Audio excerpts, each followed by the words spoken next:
वैसे जलसों की आज कमी नहीं है, बड़े बड़े जलसे हम करा लेते, लाखों नहीं 5-5, 10-10 लाख का मजमा हमारे जलसों में होता। इस्लाह मुआशरा कॉन्फ्रेंस हम कराते, 10 साल नहीं, 20 साल नहीं, 25-30 सालों की जलसों की तारीख आज बिहार की, हमारे सरजमीन की हमें बदनाम कर रही है।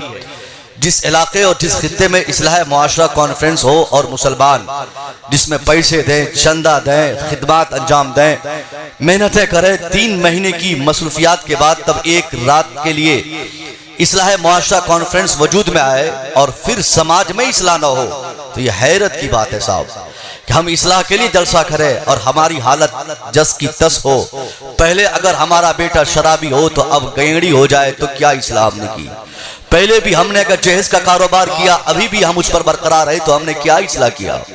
पहले अगर हमने गाया पिया तो आज भी उसी तरीके कार पर हमारा अमल है तो हमने हमारे अंदर कहां इस्लाह आई? पहले भी जहालत, आज भी जहालत। इसका मतलब है 25 सालों की तारीख बिहार के जलसों की सिर्फ ड्रामा, तज़िया औकात और फजूल खर्ची पर हमने मुनासिर किया है। इल्ला माशाअल्लाह अगर यही सब होता रहा तो ये हमारा बड़ा पिंडाल का जलसा, इस्लाह मुआशरा कॉन्फ्रेंस का इश्तिहार, ये हजारों लाखों के महंगे हमारे उलमा, ये करोड़ों के कीमती पीरान, ये हजारों के हमारे शोरा, ये करोड़ों के हमारे सामीन, ये सारी मेहनतें खाक में मिलती रहेंगी। कोई फायदा बेहतर हमारे सामने नजर नहीं आएगा अगर हम और आप अमल नहीं करेंगे। बेशक बेशक। असल मकसद होता है साहब इस्लाह, असल मुद्दा है कि कौम में तब्दीली आए। इस तब्दीली के लिए जो करना पड़े हमें करनी चाहिए। मेरी बात इस तरफ ज्यादा तूल न हो जाए। मैंने जो आयत पढ़ी, रब ने क्या कहा कि मैं तुमसे अपने एहसानात के ताल्लुक से सवाल करूंगा। अब रब का एहसान क्या है साहब? खुद अल्लाह फरमाता है, व इन तउद्दू निअमतल्लाहि ला तुहसूहा। If you want to count the entire wealth of Allah, you cannot count it. अगर तुम अल्लाह की सारी नेमतों को गिनना चाहो, जितनी नेमतें रब ने तुझे दी है, शरीर का सारा पार्ट पुर्जा अल्लाह की नेमत, शरीर के सारे हिस्से, सारे एलिमेंट्स, हमारा सेल सेल में खून, खून में जान, ये सारी चीजें अल्लाह के एहसानात है। ये तो साहब दाखिली एहसानात, खारजी एहसानात अगर हम काउंट करना चाहे तब भी, दाखिली एहसानात गिनना चाहे तब भी, कुरान का ऐलान आम है, तुम अल्लाह के एहसानात को जिंदगी भर गिनना चाहो, तेरी पूरी जिंदगी खत्म हो जाएगी मगर तुम अल्लाह के सारे एहसानात को काउंट नहीं कर सकते। इतने एहसानात रब ने हम पर किए हैं। हमारा हाथ अल्लाह का एहसान, हमारी जबान अल्लाह का एहसान, हमारा पांव अल्लाह का एहसान, शरीर का सारा हिस्सा अल्लाह का एहसान। एक भी शरीर का पार्ट अगर अल्लाह हमको न देता, हाथ देता, एक देता, तो हम इनकम्प्लीट इंसान होते। पांव 2 देने हुए, 2 अल्लाह ने दिए, 2 की जगह पे अगर 1 पांव देता या 3 दे देता तो ये भी साहब नक्शत, ये भी कमी थी और इस कमी का एहसास जिंदगी भर हमें होता। किसी को 7 उंगलियां एक हाथ में हो जाए तो उसको थोड़ी सी हेजिटेशन होती है कि आम लोगों को 5, हमें 7 क्यों? ये अल्लाह ने हम पर कितने एहसानात फरमाए। 2 आंखों की जरूरत थी तो रब ने 2 आंखें दी, 2 हाथों से काम चलने थे तो रब ने 2 ही हाथ दिए, पांव 2 चाहिए थे तो रब ने 2 पांव दिए। और उस खूबसूरती के साथ कि पांव नीचे, हाथ कहां, आंख को जहां रहनी हो वही, कान को जहां फिट करना हो वही, यानी अल्लाह ने दिया भी और उसको सही दिशा और सही सूरत भी अता फरमाई। ये अल्लाह का एहसान है और इन्हीं एहसानात के ताल्लुक से अल्लाह ने फरमाया है, कल मैदान महशर में बंदों से रब पूछेगा, बंदा मैंने जबान दिया, बोलने की कुव्वत दी, तूने क्या किया? मैंने पांव दिया, चलने की ताकत दी, तूने क्या किया? मैंने हाथ दिया, उठाने की कुव्वत दी, तूने क्या किया? मैंने तेरे पार्ट पुर्जे को दुरुस्त रखा, तूने क्या किया? हमारी पूरी जिंदगी को हमें खुद की अकाउंटेबिलिटी करनी चाहिए, खुद का मुहासबा करनी चाहिए कि अल्लाह की दी हुई सांसों का इस्तेमाल करते अल्लाह भूल जाते, हम अल्लाह के दिए हुए पांव का इस्तेमाल करते अल्लाह को फरामोश कर जाते, हम अल्लाह की दी हुई ताकतों को इस्तेमाल में लाते अल्लाह को फरामोश कर जाते। अगर अल्लाह हमसे पूछ ले कि बंदा मैंने तेरी 60 साल जिंदगी, मैंने 70 साल जिंदगी, मैंने मैंने 80 साल जिंदगी में करोड़ों तरह से मैंने नियामतें दी, अब बता कि तेरा तर्ज अमल क्या था, तेरी जिंदगी कैसे बीती, तेरा बचपना कहाँ बीता, तेरी जवानी कहाँ बीती, तेरा तूने अपने बुढ़ापे कहाँ बिताए। खुदा की कसम, आज जो हमारा व्यवहार, हमारा किरदार, हमारा कैरेक्टर, हमारी जिंदगी का अमल जिस तरीके से गुजरता है, कोई बच नहीं पाएगा। बचपना दागदार, जवानी दागदार, बुढ़ापे हमारे खराब, सारी जिंदगी के हिस्से खराब होते नजर आ रहे हैं। फिर हम कल क्या जवाब देंगे? यही ना कि बचपने में हमने साहब क्रिकेट खेल के गुजार दिया, जवानी में हमने अय्याशी कर दी, और बुढ़ापे की उम्र में हमने हिर्स और तमा और लालच के गड्ढे में फंसकर हमने अपने भाई की जमीन, हमने साहब समाज के पैसे, हमने दलाली करके, हमने बेईमानी करके, हमने ज्यादती करके अपने समाज को तबाह बर्बाद किया। इसलिए साहब, आप इस अजीम शान जलसे में आए हैं तो इसका एहसास आपको होना चाहिए। मैं जानता हूं यहां सब लोग करोड़पति नहीं, यहां सब लोग खरबपति नहीं, यहां सबके पास गाड़ी नहीं, यहां सबके पास 5 तल्ला मकान नहीं, मगर जो भी हैं, जैसे भी हैं, काले हैं तो उन पर भी अल्लाह का एहसान है, गोरे हैं तो उन पर भी अल्लाह का एहसान है, अमीर हैं तो उन पर अल्लाह का एहसान है, फकीर हैं तो उन पर अल्लाह का एहसान है। कोई नहीं कह सकता कि हम पर अल्लाह का एहसान नहीं, क्योंकि अल्लाह का सबसे बड़ा एहसान तो हमें हर सेकंड में दिखाई देता। जब हम सांसें लेते तो अल्लाह एहसान फरमाता, सांसें लेते तो अल्लाह हमारे लिए ऑक्सीजन मुहैया फरमाता, और उसी ऑक्सीजन को कार्बन डाइऑक्साइड के जरिए निकालने की कुव्वत अल्लाह देता। एक एक सेकंड पे कौन गरीब है जो कह सकता है कि मुझ पर अल्लाह का एहसान नहीं, मुझ पर अल्लाह की नेमत नहीं, मुझ पर अल्लाह की भलाई नहीं? हाँ, अगर वो कहेगा, अल्लाह अगर उसकी सांसें रोक दे, कार्बन डाइऑक्साइड के रास्ते बंद कर दे, तो मौत यकीनी है। फिर दोबारा उसको ऑक्सीजन लेने की ताकत उससे अल्लाह छीन ले, तब भी मौत यकीनी है। इसलिए आप गरीब भी हैं, फिर भी ये एहसास आप में रहना चाहिए कि आपकी जिंदगी का एक एक सेकंड अल्लाह के एहसानात तले दबी है, आपकी जिंदगी दबी है। आपको हमेशा ये कहना होगा, ए अल्लाह, तेरा एहसान है कि तू हमें कम से कम जिंदा तो रखा है, उन मुर्दों से बेहतर है जो कब्रों में लेटे हैं। अगर अल्लाह का एहसान आपसे हट जाए तो आप मर जाएंगे, और मरने के बाद भी अल्लाह का एहसान रहता है साहब। अल्लाह एहसान फरमाना छोड़ दे तो जहन्नम में जलना यकीनी है, अल्लाह एहसान करना छोड़ दे तो कब्रों में बिच्छू सांप डसेंगे, और वहीं से अज़ाब कब्र से ही हमें अज़ाब जहन्नम का एहसास होगा। इसलिए हर तरह से इंसान को सोचना चाहिए कि मेरा रब का बड़ा एहसान है। तो जब रब का एहसान आप पर है, आप पर रब ने एहसान फरमाया है, वो एहसान सांसों की सूरत में। अब आप कहिएगा, हजरत ये सांस कैसे अल्लाह का एहसान है? मैं आपको बताऊं साहब, लॉकडाउन पीरियड में एक खबर मेरे पास आई, मैंने मोबाइल के स्क्रीनशॉट यानी तराशे को मोबाइल के स्क्रीन से मैंने बहुत दिनों तक महफूज रखा। इटली में एक शहर, पता नहीं वो नाम ज़हन से निकल रहा है, उस शहर का एक शख्स 93 साल उसकी उम्र हो चुकी थी। 93 साल तक कभी डॉक्टर का दरवाजा नहीं खटखटाया, मगर 93 साल लॉकडाउन के पीरियड में, आपको बताऊं कि लॉकडाउन के पीरियड में अमवात कितनी हुई। हिंदुस्तान तो बहुत दूर की बात है, खुद America, German, Japan, Malaysia, Indonesia, जिन ममालिक को अपने मेडिकल फैसिलिटीज पर बड़ा गुरूर है कि हमारी मेडिकल सुविधा दुनिया के दूसरे कंट्रीज से बेहतर है, वहां भी ऐसी बातें देखी गई, पाई गई कि साहब एक कब्र में 5-10 लोगों को दफनाया गया, इतनी मौतें हुई। उन अमवात का कारण क्या था? उन अमवात को अगर हम मुलाहाजा करें कि किस वजह से हुई, कोरोना से नहीं, वो सिर्फ ऑक्सीजन की कमी की बुनियाद पर, सांस लेने की दिक्कत की बुनियाद पर, सांस लेने के दरवाजे जैसे जैसे बंद होते गए, अमवात बढ़ती गई। इसलिए 5 लाख, 10 लाख, 15 लाख, 20 लाख में लोगों ने 5 लीटर, 3 लीटर का ऑक्सीजन सिलेंडर खरीद कर अपने अपने अजीजों को बचाया था। हमने अखबारात में पढ़े थे और हालात हमने देखे थे, ऐसी परिस्थिति थी हमारे समाज में। उसी पीरियड में इटली का वो 93 साल का बूढ़ा, जब तबीयत बिगड़ी, उनके बच्चों ने उसको हॉस्पिटलाइज किया, डॉक्टरों ने जांच पड़ताल के बाद रिजल्ट लाकर बताया कि तेरे अब्बा हुजूर को सांस लेने में परेशानी है, अब अगर इसको बचाना है तो 4-5 दिन मेरे हॉस्पिटल में छोड़ने होंगे, मैं अपने वेंटिलेटर मशीन में इनको पहले लिटाऊंगा, मैं मसनूई ऑक्सीजन के जरिए इनके फेफड़े में सांसें पहुंचाऊंगा, फिर उसके बाद जब ये पूरी पूरी तरह से सही हो जाएंगे, फिर मैं इनको रिकवर करके मैं इनको वापस घर भेजूंगा। बच्चों ने दस्तखत किया। 5 दिन तक वो बूढ़ा उसी हॉस्पिटल में रहा, मशीन काम करती रही, डॉक्टर की एक मुकम्मल टीम उसकी निगरानी में, मशीन के जरिए वो डॉक्टर की पूरी टीम दवाई पहुंचाती रही। 5 दिन की कड़ी मेहनत के बाद जब वो बूढ़ा रिकवर्ड हुआ, बेहतर उसकी हालत हुई, डॉक्टर ने डिस्चार्ज किया, कहा बाबा अब आप सुरक्षित हैं, अब आप घर जा सकते हैं। बूढ़ा जैसे उस मशीन से उठा, उसके हाथ में एक पर्ची पकड़ाई गई जिसमें $5 लाख दर्शाए थे कि बाबा आपको $5 लाख देने हैं, $5 लाख देने हैं। उस बूढ़े ने जैसे उस पर्ची को पढ़ा, उसकी आंखें बहने लगी। थोड़ी देर के बाद वो चीखने लगा। चीख इतनी जबरदस्त हो गई कि सारे डॉक्टर्स घबरा गए। घबरा के उस बूढ़े के पास आकर हाथ जोड़ के कहने लगे, सारे मेडिकल स्टाफ उनको घेर कर कहते हैं, बाबा मेरे हॉस्पिटल में मत रोइए, आप रोइएगा मेरे हॉस्पिटल का नाम खराब होगा, मेरे हॉस्पिटल का इमेज खराब होगा, दूसरे पेशेंट को तकलीफ होगी, नया मरीज नहीं आना चाहेगा, इसलिए बाबा चीखिए मत, चिल्लाइए मत, मत रोइए। इतनी देर में हेड ऑफ द डिपार्टमेंट यानी मेन डॉक्टर आया।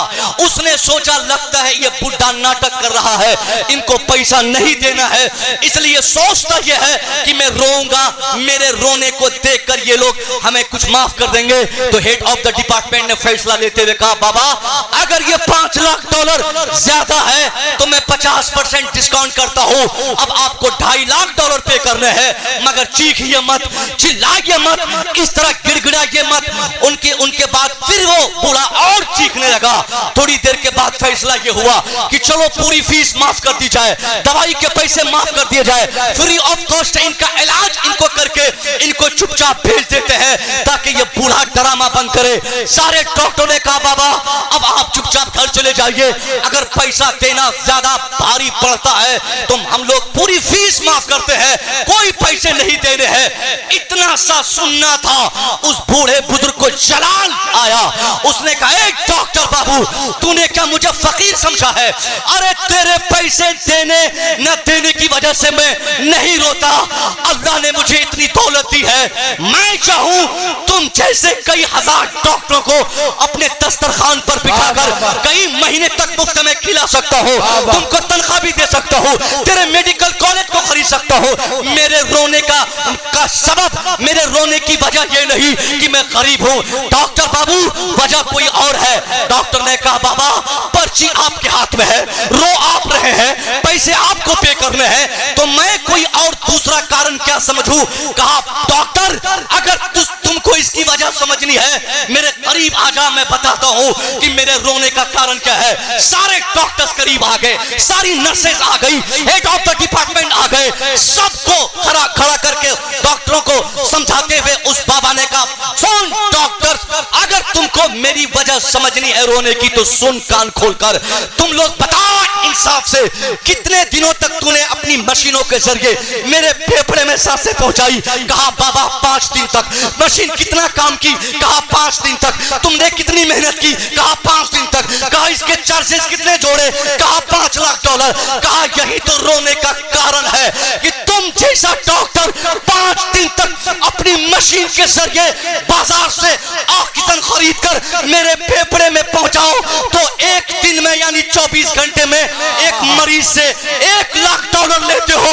डॉक्टर बाबू मेरे रोने का कारण यही है कि मैं अगर तुझे पैसा 5 लाख नहीं $50 लाख दे दूं कोई दिक्कत की बात नहीं, मगर रोने का कारण यह है कि जब डॉक्टरों के यहाँ आकर एक पेशेंट 24 घंटे की सांस के बदले $1 लाख का मकरूज होता है तो वो अल्लाह की दी हुई सांसों की कीमत कितनी थी जो अल्लाह माँ के पेट से सांसें दे रहा है। मैं बचपने में था अल्लाह सांसें देता, मैं जवानी में था अल्लाह सांसें देता, आज मैं 93 साल का हो गया।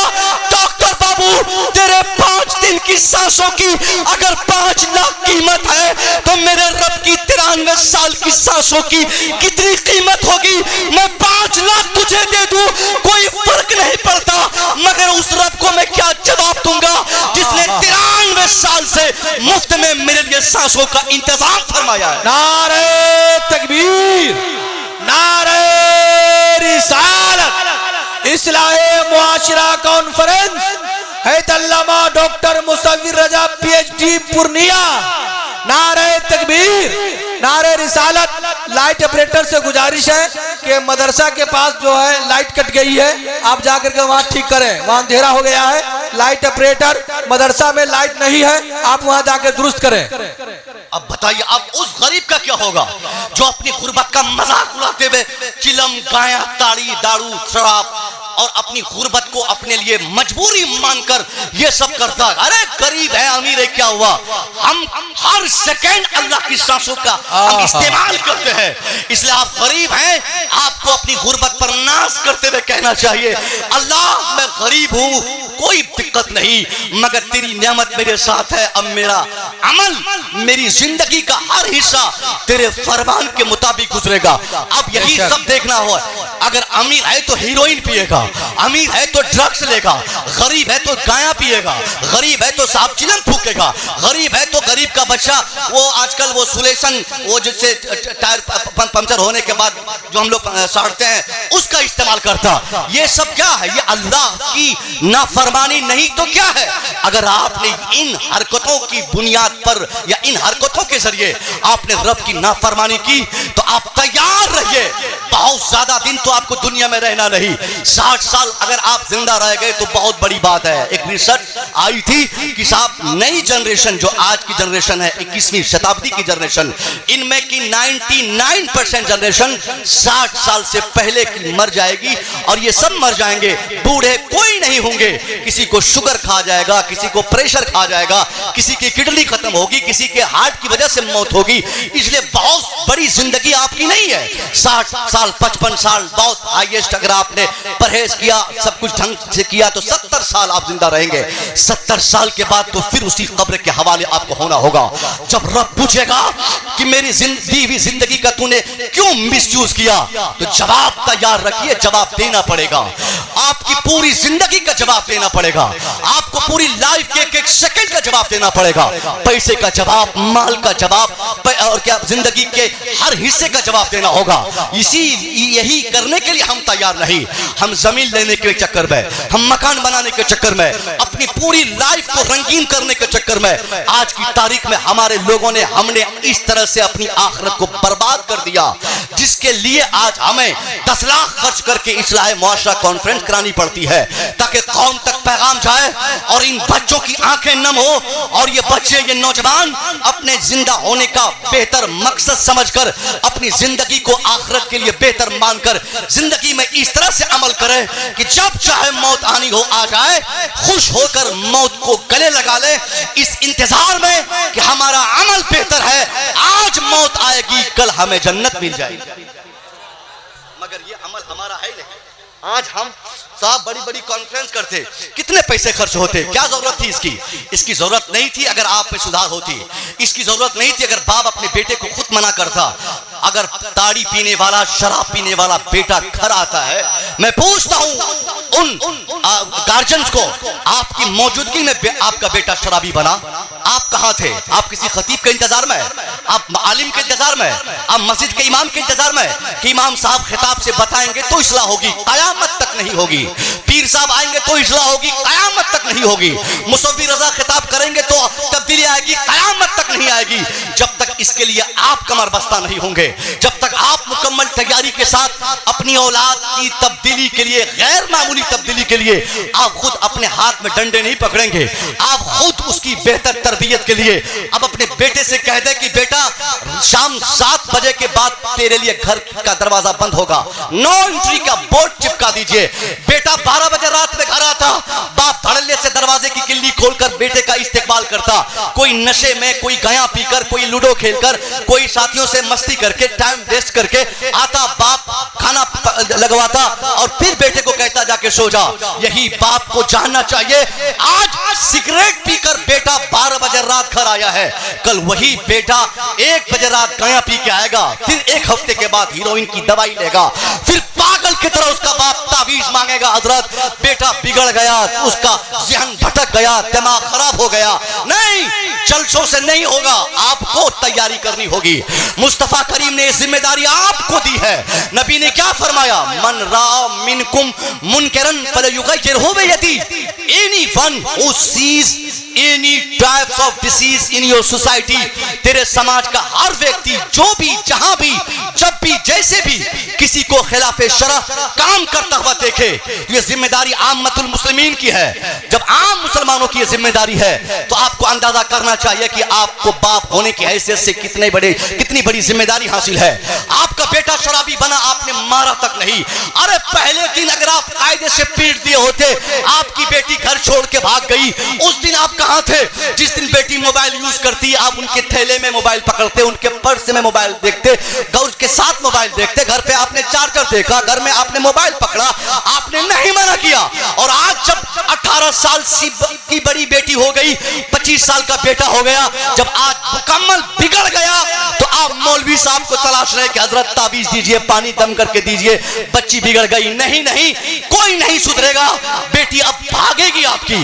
अब हमारी बेटी समाज छोड़ेगी जैसा आजकल छोड़ रही है। इसके सद्दे बाप के लिए, इसको रोकने के लिए आपको तैयार होकर अपनी बेटी की गलती के लिए माओ को तैयार होना होगा, बेटों की गलती के लिए बाप को तैयार होना होगा। जैसे आप देखते हैं कि बेटा मेरा बिगड़ रहा है, इस्लाम के पैगंबर ने जो आपको ऑथोराइज्ड किया, अख्तियार दिया मारने का, पहली गलती नो माफी, नो अप्लाइजेशन, कोई माफी नहीं, कोई गलती, कोई क्षमा नहीं। पहली गलती बेटा करके आ जाए, सिगरेट पिए, अभी माफी नहीं, पहले उसे कायदे से कॉलर पकड़ के बीच चौराहे पे लाकर जो बाप ये जरूरत दिखा दे कि आज मेरा बेटा सिगरेट पिया है, बीच चौराहे पे कॉलर पकड़ के अपनी जूती निकालकर 5 जूती लगातार उसके सर पर मारे उसका बाप, और ये कहते हुए कि नादान, आज तूने सिगरेट पिया, बोल के और कभी नहीं पिएंगे, बोल के अभी कभी नहीं पिएंगे, बोल अभी कभी नहीं पिएंगे। 5 बार लगातार पूरी ताकत से अपने बेटे के सर पर 5 जूती मारेगा, और वही माँ अपनी बेटी के हाथ में मोबाइल पकड़े, मोबाइल देखते ही उसका बाल पकड़ के चप्पल उठाकर 5 चप्पल चेहरे पर कायदे से मार दे। मैं कसम खा के कह सकता हूँ, उसकी बेटी जब तक अपने बाप के घर में रहेगी, शादी से पहले मोबाइल टच करना अपने लिए हराम समझ लेगी। उसका बेटा अपने लिए कोई भी नशा अपने लिए हमेशा जिंदगी भर के लिए हराम समझेगा। उनकी इस्लाह के लिए अब न किसी आलिम की जरूरत होगी, न पीर की जरूरत होगी, न खतीब की जरूरत होगी। वाह, नारे तकबीर, नारे रिसालत, इस्लाहे मुआशरा कॉन्फ्रेंस, मसलके आला हजरत फैजाने सरकारे मुफ्ती आजम हिंद है डॉक्टर मुसव्विर रजा मिसबाही। नारे तकबीर, नारे रिसालत। आप कह रहे होंगे कि हजरत ये पीटने की बात कहां से आ गई? मुस्तफा ने क्या फरमाया, मन रा मिनकुम मुनकरन फलयुगय्यिरहु बियदी। सरकार ने हाथ से सजा देने को कहा, हाथ से तब उस गुनाह को बदलकर अच्छाई में बदलने की कोशिश करने को कहा। हाथ का मतलब हाथ से डंडे उठाए जाते हैं, चप्पल और जूते उठाए जाते हैं, जो मयस्सर हो कायदे से मारिए। अभी मैं खाना खा के थोड़ी देर के लिए मैं टहलने गया, पूरे रास्ते में 12 से 15 साल के 2500 बच्चे सिगरेट पीकर धुआंधार एकदम सिगरेट पी रहे। कि जो साहब मेरे साथ गए उसने कहा, अरे ये मुसव्विर रजा साहब है। उसके बाद धीरे से तब वो शर्माया। अब ये हालत है, जब सड़कों पे चलते हुए बच्चे सिगरेट पिएंगे तो इसका मतलब है कि वो पर्दे के पीछे गया पीते होंगे, कोई बड़ा नशा करते होंगे। आप इनकार नहीं कर सकते इससे कि हजरत ये शराब के खिलाफ आप क्यों बोलते हैं, नशे के खिलाफ क्यों बोलते हैं। ऐसा हो रहा है, इसीलिए इस्लाह मुआशरा कॉन्फ्रेंस की जरूरत पड़ी ताकि इसकी इस्लाह हो।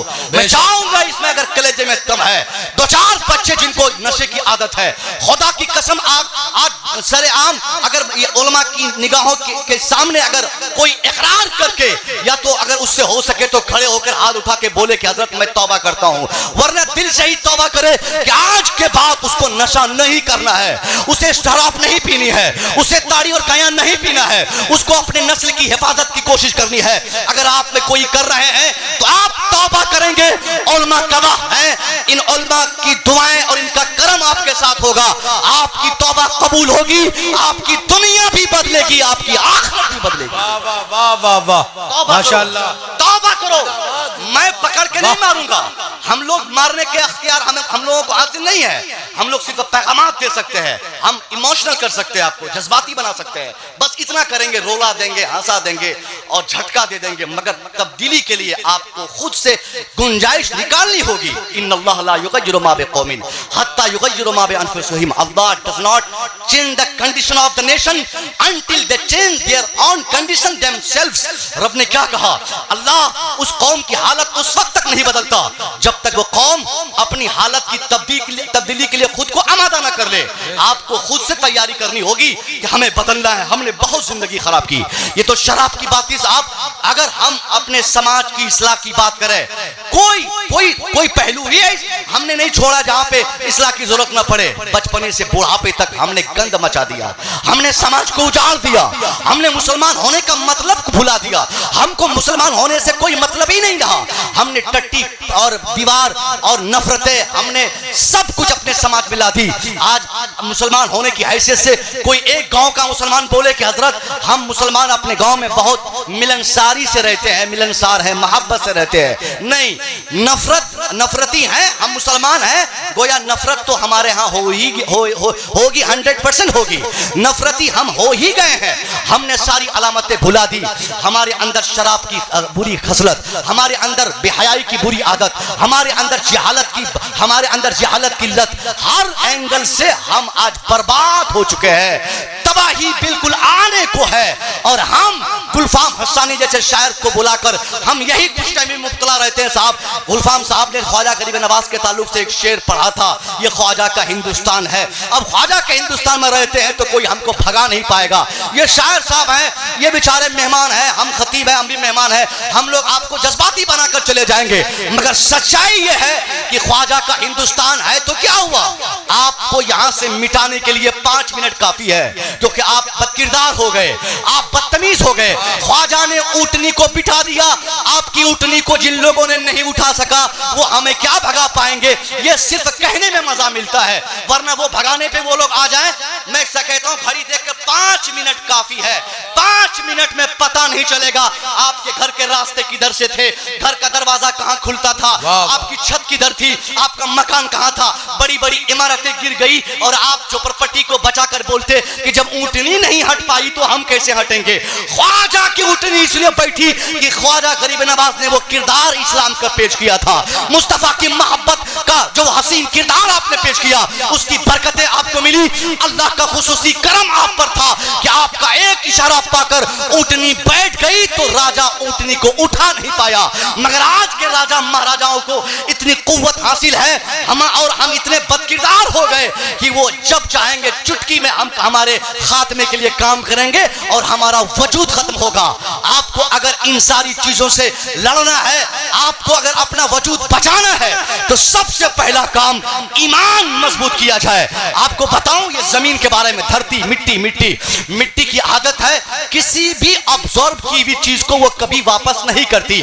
मगर फारूक आजम के ताल्लुक से हमने क्या सुना कि फारूक आजम ने मिट्टी से कहा था, ए मिट्टी, ए जमीन, इस बुढ़िया के तेल को वापस कर दे, वरना मैं किसी बेनमाजी को यहीं पे दफना दूंगा। अब बताइए, मिट्टी जब फारूक आजम की बात सुनती है तो ऑब्जर्वेशन के बाद, तेल को ऑब्जर्व करने के बाद वापस कर दी। वो फारूक आजम का ईमान था। आज हम चीखते रह जाएं बारिश के लिए कि अल्लाह तू बारिश रहमत फरमा दे, हम चलकर मर जाएंगे, मगर हमारा रब हमसे इतना नाराज है कि अल्लाह बारिश नहीं फरमाएगा, क्योंकि हम ईमान अपना कमजोर कर चुके। पहली फुर्सत में हमें अपने ईमान को मजबूत करना है, उसके बाद अकीदे की मजबूती हमें लानी है। ईमान और अकीदा जब मजबूत हो जाए, फिर अमली एतबार से अपने समाज को जिंदा रखने के लिए जिन जिन चीजों की जरूरत पड़ती है, जैसे कि तालीम की जरूरत है तो तालीम लाएं, इत्तेहाद की जरूरत है तो इत्तेहाद लाएं, पॉलिटिक्स की जरूरत है तो सियासत लाएं। इन सारी चीजों को लाकर अपने समाज में अक़वाम आलम के मुकाबले में अपने को लाकर फिर वो दुनिया से कह सके, ए दुनिया, अब मेरे वजूद का खात्मा मुमकिन नहीं, क्योंकि मेरा बेटा अब डॉक्टर बनने लगा, मेरा बेटा अब IAS बनने लगा, मेरा बेटा भी IPS बनने लगा, मेरा बेटा भी ऑफिसर बनने लगा, मेरे बेटे भी अब ऑफिसर बनने लगे, पढ़ लिख लिए, तालीम याफ्ता हो गए। वरना सिर्फ नारा से नहीं होगा। आपने क्या किया? उन लोगों ने, आप जिसको अपना मुखालिफ समझते हैं, उन लोगों ने अपने बेटे को ऑफिसर बना दिया, आपने अपने बेटे को मजदूर बना दिया, उन लोगों ने अपने बेटे को डॉक्टर बना दिया, आपके बेटे शराबी बन गए, उनके बच्चे ऑफिसर हो गए, आपके बेटे कलकत्ता, हरियाणा, पंजाब, दोहा, कतर, ओमान, न जाने कहां कहां जाकर मजदूरी करके भेड़ियां बकरियां चढ़ाकर आपके बच्चों ने जिंदगी खराब कर दी और दूसरों के बच्चे ऑफिसर बन गए। मैं डंके की चोट पे कहता हूं, इस ब्लॉक में आप सुबह ब्लॉक जाइए, अगर आपके 10% 20% की आप बात करते हैं ना कि हम 20% हैं, 20% ऑफिसर या कर्मचारी किसी भी ब्लॉक में पूरे बिहार में अगर आप दिखा दें, मैं 1 साल की तनख्वाह आपके नाम कर दूंगा। 20% छोड़िए, मुसलमान 10% दिखाने को तैयार नहीं, 10% छोड़िए, 5% भी कर्मचारी न ब्लॉक में आपके बेटे, न साहब डिस्ट्रिक्ट में आपके बच्चे, न किसी राज्य में आपके बच्चे, न साहब दिल्ली में आपके बच्चे, तो किस बात की तब्दीली आएगी? कैसे आप बचेंगे? आप 20% हैं तो मतलब इसका यह होना था कि 100 अफराद जहां होते वहां पर 20 बच्चे आपके होते, 100 डॉक्टर्स में 20 आपके बच्चे, 100 इंजीनियर्स में 20 आपके बच्चे, 100 ऑफिसर्स में 20 आपके बच्चे, 100 आईएएस में 20 आपके बच्चे, 100 आईपीएस में 20 आपके बच्चे, मगर 20 नहीं, या 1-2 अगर बन भी गए तो बहुत बड़ी बात नहीं। अक्सर बच्चे हमारे जाहिल, कलकत्ता पूरा हमने भर दिया, दिल्ली पूरी हमने भर दी, लुधियाना पूरा हमसे गंद कर रहा। मैं कमाने से मना नहीं करता, मगर 25 साल के बेटे को आपने कमाने क्यों भेजा? ये 25 साल के बेटे जिनको इंटर करके, ग्रेजुएशन करके, जिसको आईएएस और आईपीएस की तैयारी करनी थी, मगर उस 25 साल के नौजवान को आपने कमजोर करके, मजदूर बनाकर आपने लिच्छवी एक्सप्रेस पकड़ा के आपने दिल्ली भेज दिया मजदूरी करने के लिए। कौन सा कद्दू में तीर आपका बेटा मार देगा? 60 साल तक आपका बेटा लुधियाना में खटेगा, जब 60 साल के बाद घर की वापसी होगी तो सिर्फ 2 कमरे का मकान, 1 स्कॉर्पियो गाड़ी, 1 कट्ठा शहर में जमीन, इससे जायद कोई दौलत आप नहीं दिखा सकते। और अगर उसी जगह पर आप अपने बेटे को पहले पढ़ा लेते, उसको पहले ज्ञान दे देते, उसकी तालीम में पुख्तगी की कोशिश करते, जमीन बेचकर, घर बेचकर, मकान बेचकर, दुकान बेचकर, जेवरात बेचकर, जो बेचना होता आप बेचकर अपने बच्चों को अगर आप पढ़ा देते तो आज भी आपका बेटा लिच्छवी एक्सप्रेस पकड़ता, मगर टॉयलेट में बैठ के नहीं जाता, फर्स्ट क्लास एसी का टिकट होता, फिर वो दिल्ली जाता, वहां जाकर मजदूरी नहीं करता, बल्कि बाहैसियत डॉक्टर या बाहैसियत इंजीनियर या बाहैसियत आईएएस या आईपीएस उसकी तकरीरी होती। और आप देखते नारे तकबीर, नारे रिसालत, इस्लाहे मुआशरा कॉन्फ्रेंस, मजहब इस्लाम, हैदल्लामा डॉक्टर मुसव्विर रजा मिसबाही, नारे तकबीर, नारे रिसालत। माशाअल्लाह, आपको तालीम पे काम करना है, कोई काम आपने नहीं किया, तालीम क्या कर दिखाया आपने? भी लगातार तकरीबन 7 से 8 महीने मुझे हो गए, यहां तक के शबे मेराज के जलसे से भी मैंने, बड़ा जलसा था, जलसे का तकाजा यह था कि मैं साहब मेरा जो नबी बयान करता, मगर थोड़ी देर के लिए ही सही मैंने एजुकेशन पर बल देकर अपनी कौम से मैंने दरखास्त की कि कुछ नहीं करना, आंख बंद करके आपको पढ़ाना है। आज भी मुर्गिया चौक पर दिन में मैंने पैगामात दिए कि साहब आज लोग बोलते ना कि सीतामढ़ी हमारा, बिहार हमारा, बंगाल हमारा, दिल्ली हमारी, गुजरात हमारा और कर्नाटक हमारा, मुंबई हमारा, सब कहिए हाँ ले तेरा, दिल्ली तेरी ले ले, 10 साल नहीं 15 साल के लिए ले ले, मुंबई तेरा ले ले, मुंबई भी तू अपना ले ले, बंगाल बोलता मेरा ले, बंगाल भी तू ले ले। हमको कान धरने की जरूरत नहीं है, हमको लाठी लठवल नहीं करना, हमको जंगो ये कत्ल क़िताल नहीं करने, हमको खून रेजिया नहीं करनी, हमको एहतजाज और प्रोटेस्ट के लिए आंसू और खून नहीं बहाने।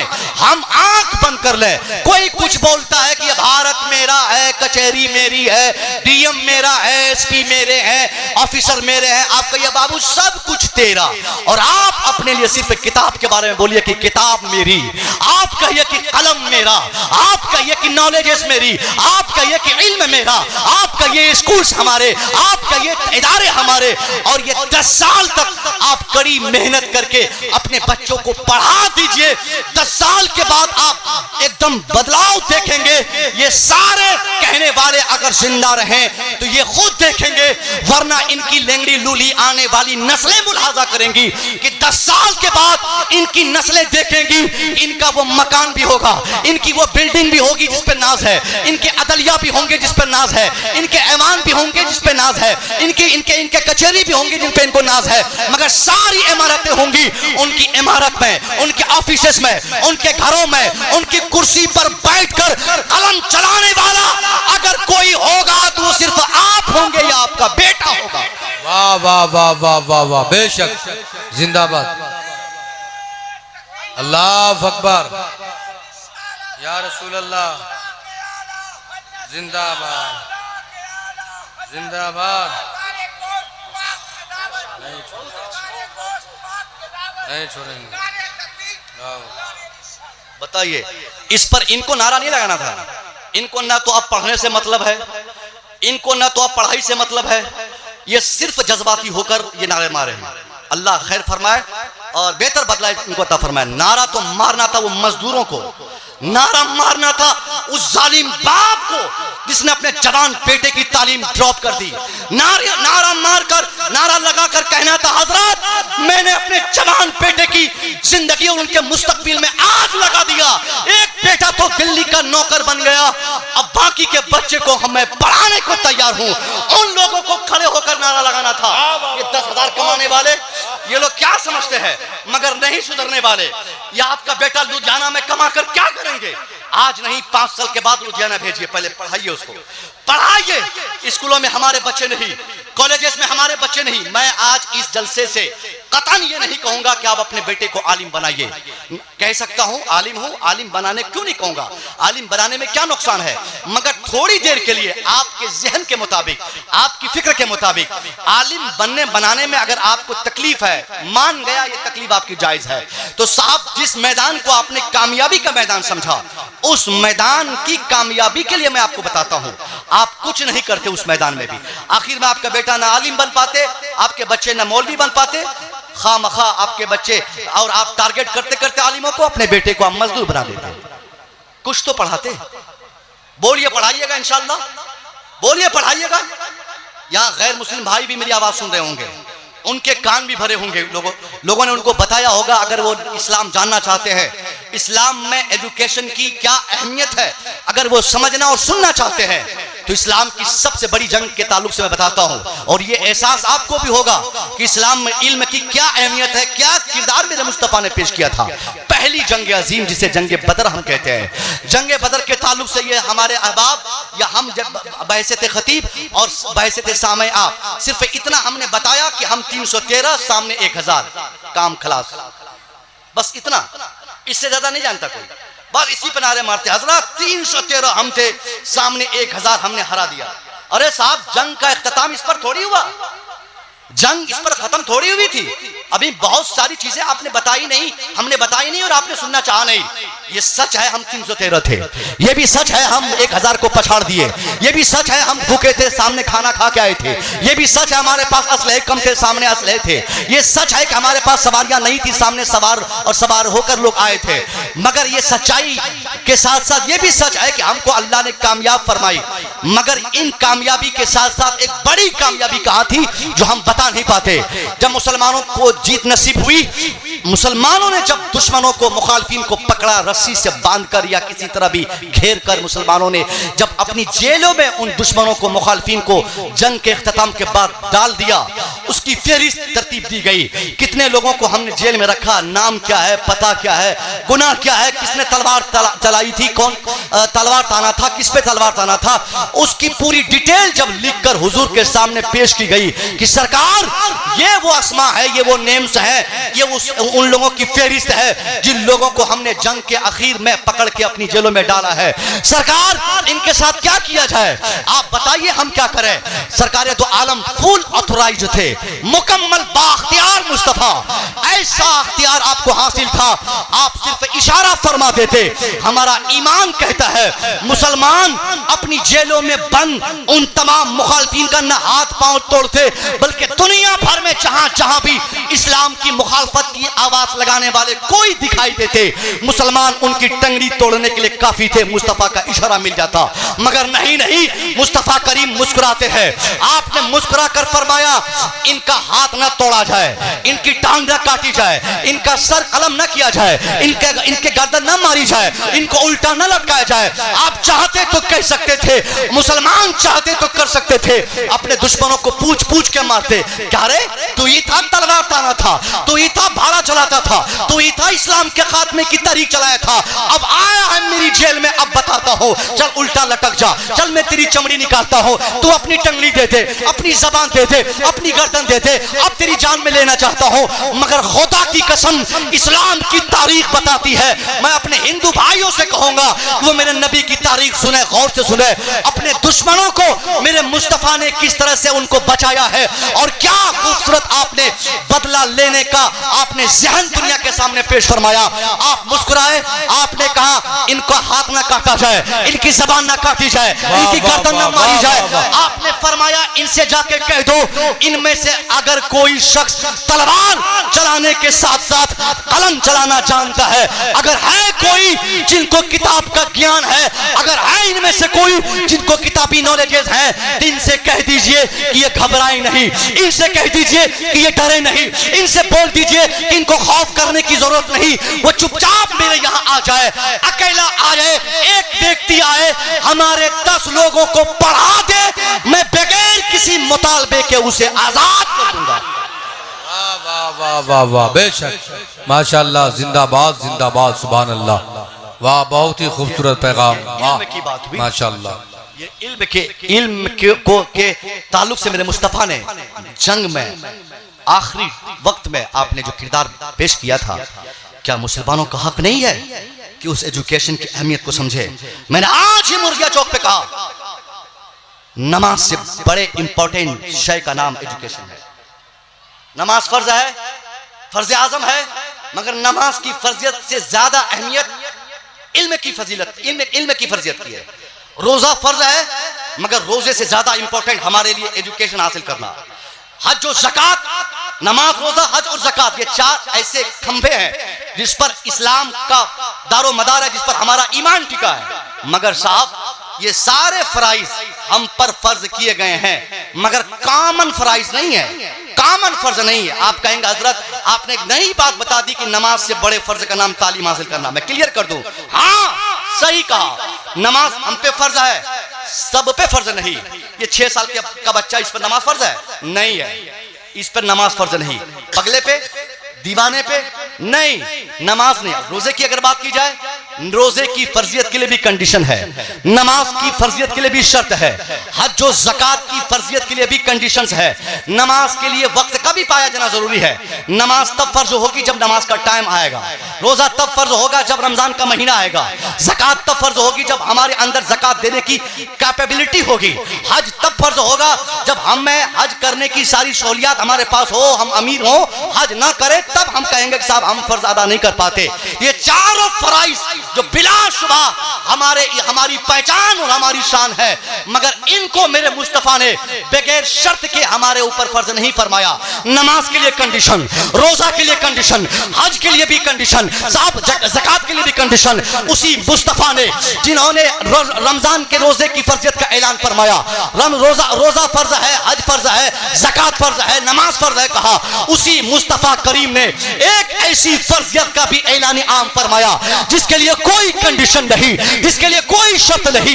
मुस्तफा फरमाते हैं तलबुल इल्म फरीज़तुन अला कुल्ले मुस्लिम व मुस्लिमा। सरकार कहते हैं getting education is compulsory for each and every Muslim man and women. सरकार कहते हैं इल्म हासिल करना बिला शर्त हर मुसलमान मर्द औरत पर फर्ज है। बच्चा हो तब भी फर्ज है, बूढ़ा हो तब भी फर्ज है, जवान हो तब भी फर्ज है, पगला हो तब भी फर्ज है, बूढ़ा हो तब भी फर्ज है, मर्द हो तब भी फर्ज है, औरत हो तब भी फर्ज है। यहां तक के मुस्तफा फरमाते हैं मां के शिकम से कब्र की आखिरी मंजिल तक अगर वो मुसलमान है तो तालीम हासिल करना फर्ज।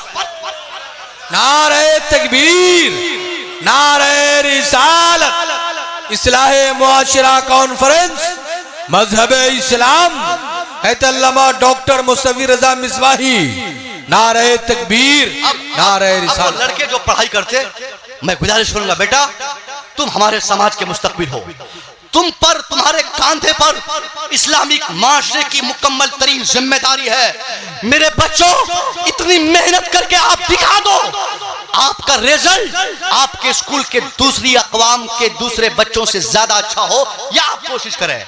आप जिस कॉलेज में पढ़ें आप टॉपर हो जाएं, आप जिस यूनिवर्सिटी में पढ़ें आप टॉप कर जाएं। पूरी मेहनत और ईमानदारी से जिस नॉलेज को आपको लेना हो, मदरसे में पढ़े, कॉलेज में पढ़े, स्कूल में पढ़े, यूनिवर्सिटी में पढ़े, जहां पढ़े, साइंस पढ़े, फिजिक्स पढ़े, बायोलॉजी पढ़े, जो पढ़ना हो आप पढ़े। ईमानदारी, लगन, जुस्तजू, चाह, सारी चीजें मौजूद हो, उसके बाद मुकम्मल ताकत झोंक दें। 10 साल के बाद आप देखेंगे जिस झोपड़पट्टी से आप बाहर आए हैं वो झोपड़पट्टी 10 साल के बाद नजर नहीं आएगी। उसी झोपड़पट्टी के सामने एक शानदार बिल्डिंग होगी, उस बिल्डिंग में आप बैठकर बाहैसियत बादशाह अपनी जिंदगी गुजारेंगे। बोलिए पढ़ेंगे? इंशाल्लाह पढ़ेंगे। ये मुझे जरूरी चीजें जो बताई गई थी मैंने बता दी। 1 घंटे का मुझे टाइम दिया गया था, शायद मैंने अपने दिए हुए 1 घंटे का बेहतर इस्तेमाल किया, इस उम्मीद के साथ बहुत बर्बाद हो गए।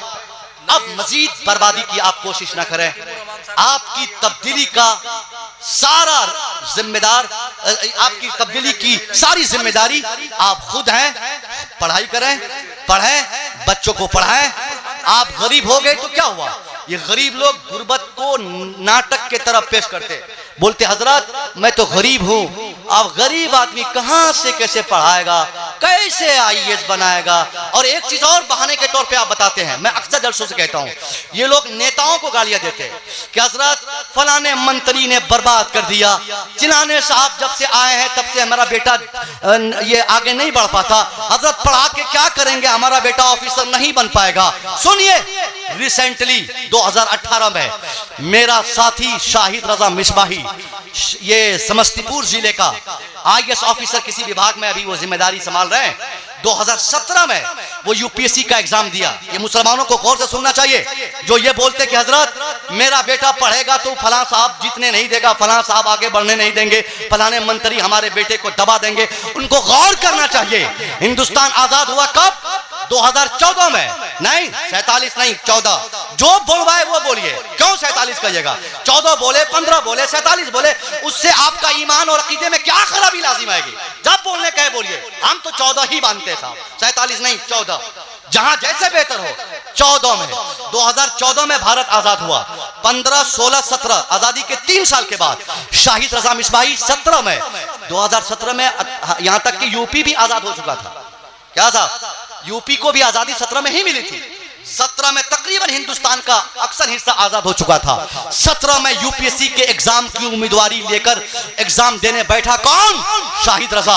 अब जब एग्जाम दिया 2018 के मार्च या अप्रैल के बीच में वो रिजल्ट आया, रिजल्ट की जब फहरिस्त तरतीब पाई, उस फहरिस्त में जहां मोहन का नाम, जहां सोहन का नाम, जहां गणेश का नाम, जहां सीता का नाम, जहां गीता का नाम, जहां कुमार का नाम, उसी फहरिस्त में नुमाया तौर पर 5 वक्त नमाज पढ़ने वाला, बरकाती टोपी लगाने वाला, एक मुस्तदारी रखने वाला, एक आलिम दीन शाहिद रजा मिसबाही का भी नाम शामिल था। यह बताने को काफी है, जो पढ़ेगा वो आगे बढ़ेगा, हुकूमत चाहे जिसकी हो।